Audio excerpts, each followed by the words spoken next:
Let's bring in Louisiana Republican Senator John Kennedy, member of the Judiciary Committee, joins us now. Senator, good morning to you. Always good to have you on the program. A big morning and a big question. Will the president sign this? Don't know yet. I don't know what the Senate's going to do. The House, of course, is Democratic controlled.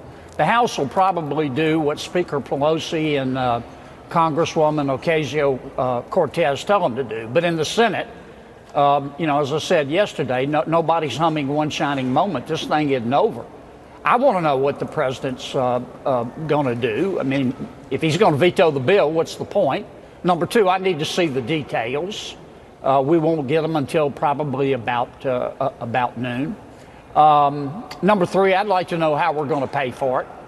I know I'm in a minority on that, but we're spending taxpayer dollars here, not ditch water, and we're having to borrow every penny that we spend.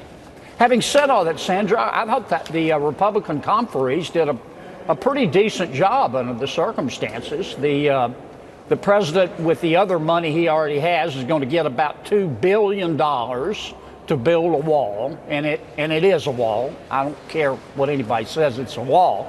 I'm sorry to upset some folks that don't like that term. And remember, that money is over the next 7 months. We get to start over in October. It's going to increase the number of detention beds. Our Democratic friends wanted to decrease the number of detention beds for people who have entered our country illegally and violated the law.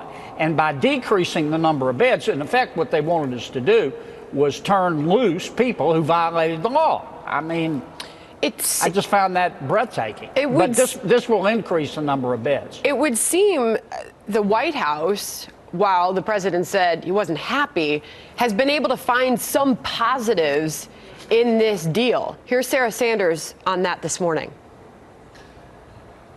This has made some progress. Nancy Pelosi said she wasn't going to give $1 for the wall. This has roughly $1.4 billion that'll go towards the wall that the whole country knows that we need, knows that the president is going to make happen. In total, it gives about $23 billion in border security, which is desperately needed.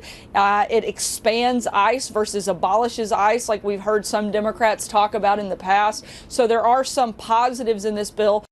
To be clear, Mark Meadows, House Freedom Caucus, he's already spoken out about this, says the latest deal is not enough, referencing that $1.4 billion for the wall. He said it would take 20 years to complete the wall, working with those kind of numbers. But I'm hearing from you, Senator Kennedy, somewhat like we just heard from the White House, that there are some positives here and there are some reasons to be optimistic.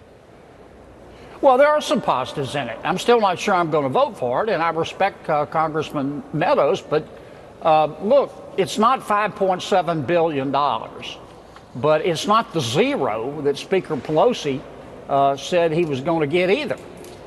With the money already on hand, it's about $2 billion, 1.375 in the bill and another $600 million that he has. And that's over the next 7 months. I don't agree with the congressman. It's going to take 20 years to get the necessary wall built. I think we'll do it much faster because I think the American people support border security. It's a compromise. Am I happy we had to compromise? No. Do I wish it was $5.7 billion? Yep. Yes. But it's not zero either, like Speaker Pelosi wanted. But you want to know more. You're making that very clear. Yeah, I want to see the details. I mean, you got to watch what people do, not what they say around here. And I want to see the details. Yeah. That being said, Senator Ted Cruz has come up with an interesting idea. The practicality of it obviously is being questioned. But I want to share with you this tweet. He's proposing El Chapo and other drug lords pay for the wall. He writes this: America's justice system prevailed today in convicting Joaquin Guzman, a.k.a. El Chapo, on all 10 counts. U.S. prosecutors are seeking $14 billion in drug profits and other assets from El Chapo, which should go towards funding our wall to #secure the border. What do you think of that concept, Senator Kennedy? And by the way, this is his last tweet on the subject. It's time to pass my El Chapo Act. He's actually introducing this. I urge my Senate colleagues to take swift action on this crucial legislation. Is that something that you would support or consider? Sure. I mean, if we can get money out of El Chapo, I'm all for it. He's not going to need it where he's going. He's going to be able to buy stuff at a prison commissary, and that's about it. But yeah, if we can find his assets, I think we ought to seize him. Ted's right. I'll vote for that.